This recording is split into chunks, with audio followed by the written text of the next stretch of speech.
بسم اللہ الرحمن الرحیم۔ حضرت محمد صلی اللہ علیہ وسلم کی رضائی ماؤں کی تعداد 6 لکھی گئی ہے، جن میں 3 شادی شدہ اور 3 غیر شادی شدہ تھیں، جن کا ذکر آج کی ویڈیو میں کیا جائے گا۔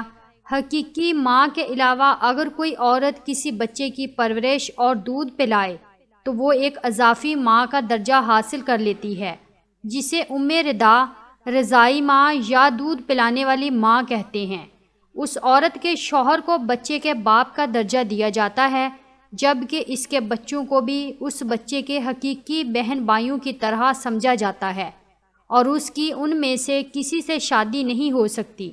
اس طرح ایک عورت جس نے کسی بچے کے 2 برس ہونے سے پہلے اسے کم از کم 5 بار دودھ پلایا ہو، اسلامی قانون کے دیے ہوئے خصوصی حقوق کے تحت وہ اپنے دودھ کے رشتے سے اس بچے کی ماں بن جاتی ہے۔ دودھ پینے والا بچہ رضائی ماں کے دوسرے بچوں کا مکمل طور پر بہن یا بھائی سمجھا جاتا ہے، یعنی کہ ایسا لڑکا اپنی رضائی بہن اور ایسی لڑکی اپنی رضائی بھائی کی محرم ہوتی ہے۔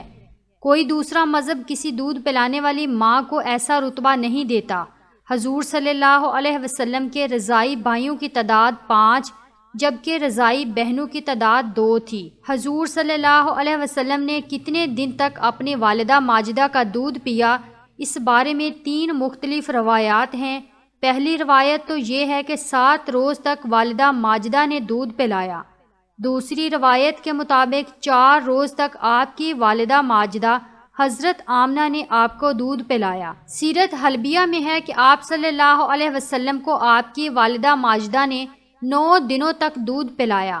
حضور اکرم صلی اللہ علیہ وسلم کو والدہ کے بعد جس عورت نے سب سے پہلے دودھ پلایا وہ حضرت صوبیہ اسلمہ تھی، یعنی حضرت صوبیہ حضور اکرم صلی اللہ علیہ وسلم کی سب سے پہلی رضائی ماں تھی کہ آپ کو والدہ ماجدہ کے بعد حضرت حلیمہ سعدیہ کے پاس جانے سے پہلے آپ صلی اللہ علیہ وسلم کو آپ کے چچا ابو لہب کی باندی حضرت صوبیہ نے دودھ پلایا۔ جس وقت آپ صلی اللہ علیہ وسلم نے دودھ پیا اس وقت وہ آزاد ہو چکی تھی، کیونکہ ابو لہب کو بھتیجے کی ولادت کی خبر حضرت صوبیہ نے جس وقت دی تھی اسی وقت ابو لہب نے ان کو آزاد کر دیا تھا۔ اس کا صلہ ابو لہب کو بھی ملا کہ اسے جہنم کی دہکتی ہوئی آگ میں تھوڑا سا پانی نصیب ہو گیا۔ روایات میں ہے کہ جب ابو لہب مر گیا تو کسی گھر والے نے اس کو خواب میں برے حال میں دیکھا تو پوچھا کہ تیرے ساتھ کیا معاملہ کیا گیا؟ اس نے جواب دیا کہ جب سے تم سے جدا ہوا ہوں سخت عذاب میں مبتلا ہوں، البتہ صوبیہ کے آزاد کرنے کی وجہ سے تھوڑا سا پانی مل جاتا ہے۔ حضرت صوبیہ نے آپ صلی اللہ علیہ وسلم کے علاوہ اپنے بیٹے مسروع، حضور صلی اللہ علیہ وسلم کے چچا حضرت حمزہ بن عبد المطلب اور عبداللہ بن عبد الاسد مخزومی کو بھی دودھ پلایا۔ اسی طرح حضرت صوبیہ سے حضور نبی کریم صلی اللہ علیہ وسلم کے 3 رضائی بھائی تھے۔ حضرت کے اسلام قبول کرنے کے بارے میں مختلف روایات ملتی ہیں، اس سلسلے میں سیرت نگاروں اور مفسرین میں اختلاف ہے۔ علامہ قرطبی نے بھی لکھا ہے کہ انہوں نے اسلام کا زمانہ نہیں پایا، جبکہ ابن سعید الناس کہتے ہیں کہ انہوں نے اسلام قبول کر لیا، البتہ عام مہاجرین کے ساتھ انہوں نے ہجرت نہیں کیا۔ اور علامہ علاء الدین مغتانی نے مستقل ایک رسالہ لکھ کر ان کے اسلام کو ثابت کیا ہے، جس میں انہوں نے یہ بھی لکھا ہے کہ ابن حبان نے ایک حدیث کو صحیح قرار دیا ہے جس سے ان کا مسلمان ہونا ثابت ہوتا ہے، اور بعض حضرات نے ذکر کیا ہے کہ نبی اکرم صلی اللہ علیہ وسلم کو جس خاتون نے بھی دودھ پلایا وہ مشرف با اسلام ہوئیں۔ حضور اکرم صلی اللہ علیہ وسلم جب مکہ سے مدینہ ہجرت فرما گئے تو حضرت صوبیہ مکہ میں ہی رہیں۔ نبی کریم صلی اللہ علیہ وسلم مکہ جانے والے کے ہاتھ خصوصی طور پر حضرت صوبیہ کے لیے تحائف بھیجا کرتے تھے۔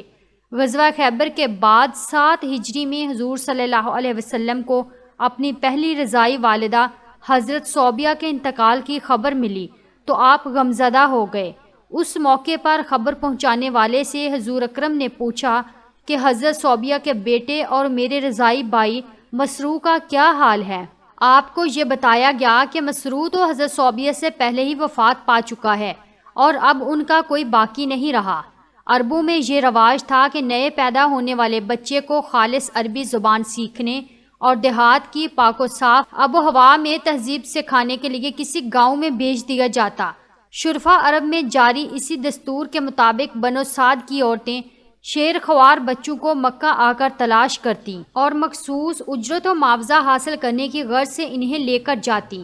جس سال نبی اکرم صلی اللہ علیہ وسلم کی ولادت باسعادت ہوئی تو حسب و رواج بنو سعد کی خواتین مکہ آئیں، جن میں حضرت حلیمہ سعدیہ بھی شامل تھی۔ تمام خواتین نے آپ صلی اللہ علیہ وسلم کے گھر کی خستہ حالی اور آپ کی یتیمی کو دیکھ کر انکار کر دیا، تو حضرت حلیمہ سعدیہ نے اللہ سے برکت کی امید لگا کر اس یتیم کو لے لیا، جو در حقیقت یتیم نہیں بلکہ در یتیم تھے۔ اس مولود کے مبارک ہونے کا احساس حضرت حلیمہ اور ان کے شوہر کو اسی وقت سے ہونا شروع ہو گیا جس وقت انہوں نے ان کو گود لیا۔ چنانچہ اگلے دن ہی ان کے شوہر نے اپنے احساسات کا ان الفاظ میں اظہار کیا: اے حلیمہ، خوب جان لو، بے شک تم نے ایک بہت ہی مبارک اور بابرکت بچے کو لیا ہے۔ یوں حضرت حلیمہ حضور اکرم صلی اللہ علیہ وسلم کی دوسری رضائی ماں بنی۔ حضرت حلیمہ سعدیہ قبیلہ حوازن کی شاخ بنو سعد سے تعلق رکھتی تھی اور آپ کے شوہر حارث بھی اسی قبیلے کے تھے۔ حضور کے علاوہ حضرت حلیمہ نے اپنے بیٹے عبداللہ، اپنی دو بیٹیوں انیسہ اور حذافہ جسے شیمہ بھی کہا جاتا ہے، اور ابو سفیان بن الحارث بن عبد المطلب کو بھی دودھ پلایا۔ حضرت حلیمہ سعدیہ نے آپ صلی اللہ علیہ وسلم کو 2 سال تک دودھ پلایا۔ مدت رضاعت مکمل ہونے پر دودھ چھڑا کر حسب معاہدہ آپ کو مکہ لے کر تو آ گئیں، لیکن ان کی تمنا تھی اس مبارک بچے کو کچھ دنوں مزید رکھنے کی سعادت مل جائے۔ ادھر جب مکہ پہنچی تو معلوم ہوا کہ مکہ میں وبا پھیلی ہوئی ہے، تو ان کی گزارش پر ان کی والدہ اور دادا نے ان کی گزارش کو قبول کرنا ہی بہتر سمجھا۔ اس طرح آپ صلی اللہ علیہ وسلم دوبارہ حضرت حلیمہ کے پاس ہی رہے اور 4 سال کی عمر تک آپ صلی اللہ علیہ وسلم ان کے پاس ہی رہے۔ 4 سال کی عمر میں وہ آپ کو آپ کے والدہ ماجدہ حضرت آمنہ کے پاس لے کر آ گئیں۔ غزوہ حنین پر ایک دفعہ جہرانہ مقام پر حضور اکرم صلی اللہ علیہ وسلم صحابہ کی محفل میں بیٹھے ہوئے تھے کہ اچانک ایک خاتون آئیں، جن کے لیے نبی پاک خود کھڑے ہو گئے اور اپنی مبارک چادر زمین پر بچھا کر اپنی جگہ پر بٹھا دیا۔ صحابی رسول حضرت ابو الطفیل کہتے ہیں کہ میں نے صحابہ سے پوچھا کہ یہ کون ہیں؟ تو صحابہ نے جواب دیا کہ یہ رسول اللہ صلی اللہ علیہ وسلم کی رضائی ماں حضرت حلیمہ سعدیہ ہیں۔ حضرت حلیمہ کی وفات مدینہ میں ہوئی اور جنت البقیع میں آپ کو دفن کیا گیا۔ حضور صلی اللہ علیہ وسلم کی تیسری رضائی ماں حضرت ام فروہ تھی۔ سیرت نگاروں نے لکھا ہے کہ آپ صلی اللہ علیہ وسلم کو بنو سلیم کی 3 کنواری لڑکیوں نے بھی دودھ پلایا۔